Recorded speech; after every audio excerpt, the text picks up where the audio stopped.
Welcome back, guys. It's the Tightwaddiy, and today I'm working on my brother and sister-in-law's dryer. This is a Whirlpool Duet, but there are several models with the similar configuration to this one, as with all appliances. On this one, you can turn on the power and start it, and it runs, and everything seems to be going normally, but there's no heat inside the dryer. So there's about 3 different things that could be the issue when it does turn on and the cycle seems to run as normal, but just no heat. It's time to ensure that we're safe while working on the dryer. I'm going to come to my breaker box here. Look for the one labeled dryer. It's usually 2 connected together.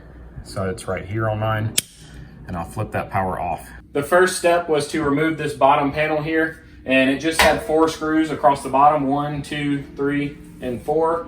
And those screws were located here, here, here, and here.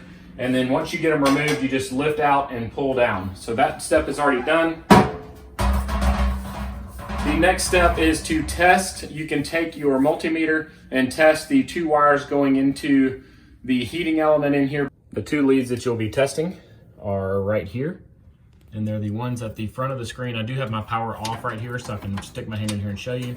But it will be these 2 right here with this white connector and the 2 wires beside each other. You'll set your multimeter to continuity and test these 2 leads, and you should have continuity because that means there's no break in your heating element. If you do not have continuity, you will need to replace the heating element, and I'm going to show you how to disassemble the unit now to get to that area. First thing I'm going to do is use a 1/2-inch socket to remove 3 screws. There's 1 on each side and 1 in the center from the back. With those 3 screws removed, you should be able to slide back. On the top panel here, it slid back about a 1/2 inch, and then it'll lift right off and you can set it out of the way. Now you have to remove this plastic piece from around the drum, and it is fragile, so be careful as you go. You can start up here at the top, and you'll feel the clips pop off, and then just work your way around each side.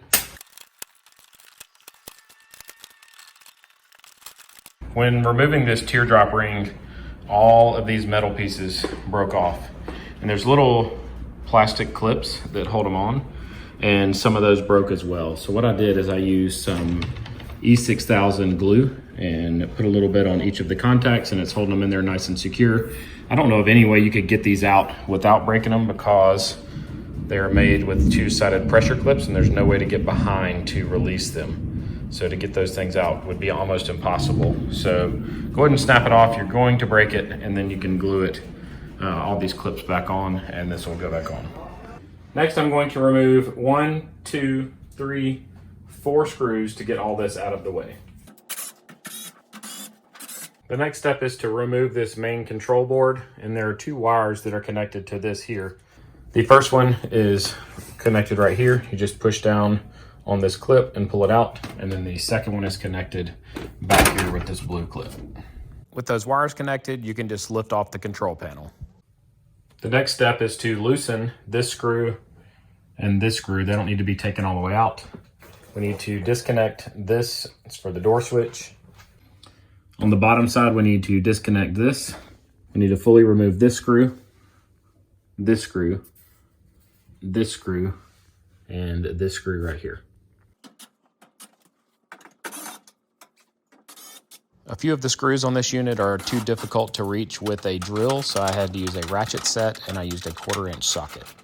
Then the last 2 screws holding this on are right here from the inside. So 1 on this side and 1 on this side.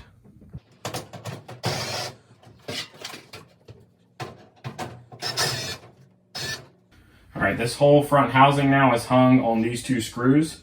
I just have to slide it up and away from it, and then I can go set this out of the way. Now we're going to come in here on the left side and look at the bottom of the drum. And there's sharp things down here, so be very careful, but you can see there's a belt right here around the pulley.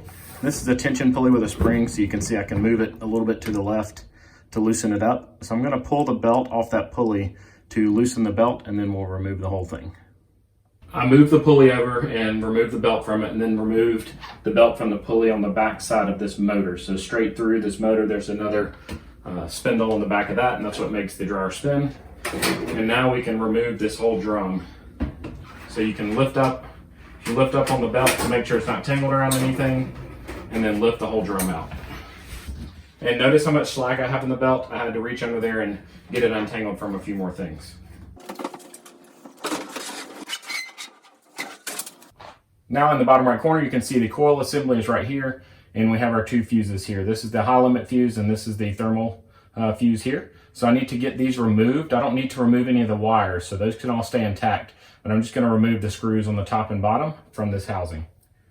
And to do this, I'm gonna use that 1/4" ratchet again. If you haven't already done so, you also need to remove these two, and I just used a pair of needle nose pliers to pull them off. I had removed it previously for testing. Now there are 4 screws right here holding this on.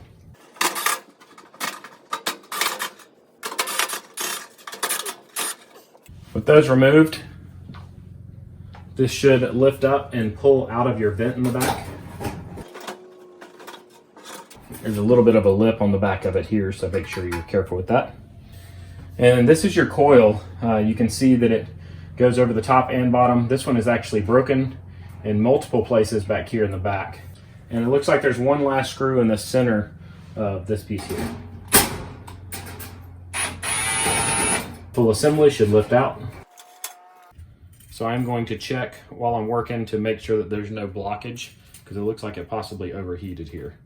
Actually, it's broken right there, so that's what caused it. So you can see the break in the coil right here. Here's the replacement coil. You can see we have this piece intact right here, and the coil has all of these little connectors under it. You need to make sure that it's fully engaged with those connectors and not touching the metal anywhere, because that will ground it out and short it. But just visually inspect it before you install it. Try not to touch the coils and get any oils from your finger on it. And then we're going to slide this back down into place here. So the only place that it actually clips in is right here in the center waistband, and you can just bend the side over and lock that in. And then right here on the front, it is already attached, so we're good to go.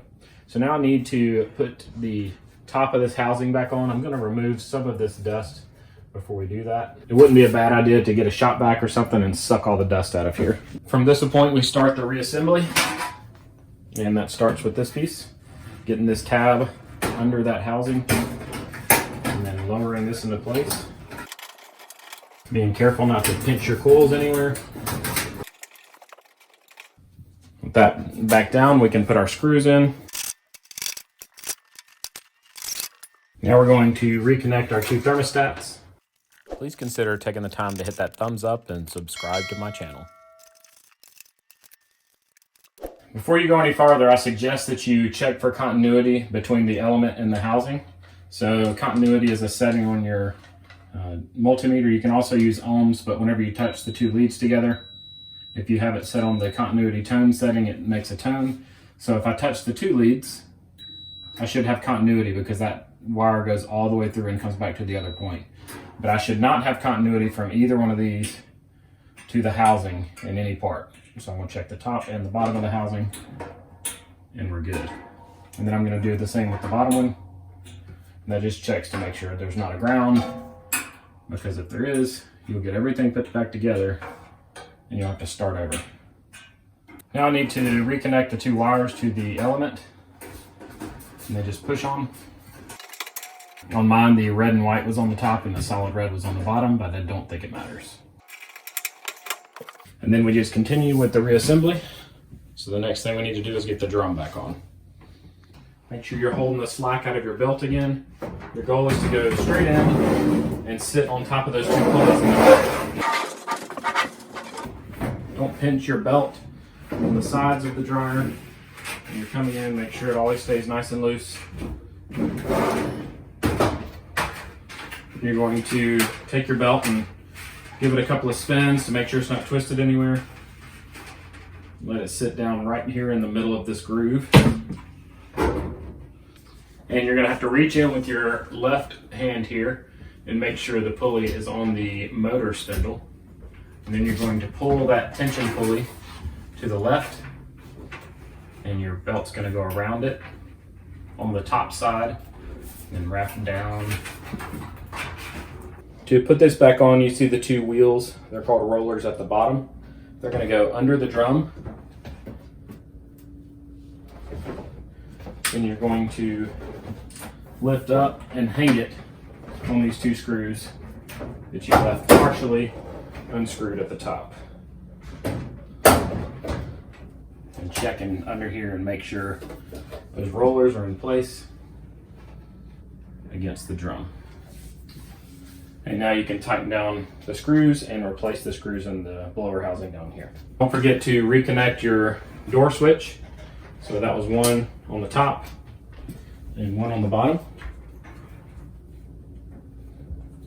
I'm going to start with my brass or copper colored screws that were down here. Now the 2 that go on the bottom here. Tighten down these 2 at the top. And then don't forget the 2 that are coming in from the back side. If you don't have a magnetic screwdriver, I do suggest you get these started with your fingers. It's time for your top control panel here. So I need to slide it back in this front piece here. Make sure my wires are out of the way. I'm not going to be pinched. And then this piece should just slide into place by lining it up from the top and going straight down. Then you have your screw here, here, here, and on the right side over here. Now I need to connect my 2 little wires here. And then the same thing in the back. Remember you had this little blue plastic clip on this one.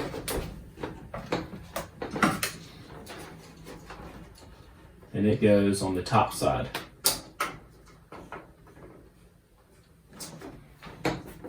This black piece goes back in the hole. Now you just need to put the lid on. You're going to put it on from the back side first, and then it's going to slide forward to lock into place, and then you'll put the 3 screws back in. I truly hope this video helped you fix your dryer and you're back up and running. If you found the video helpful, give it a thumbs up and consider subscribing as well. Click any of the videos shown on the screen right now and they'll open right up on your device. If you want a Tightwaddiy DIY t-shirt, you should see them linked right below the description, or I'll also put a link in the description for you. And as always, I hope you guys have a great day.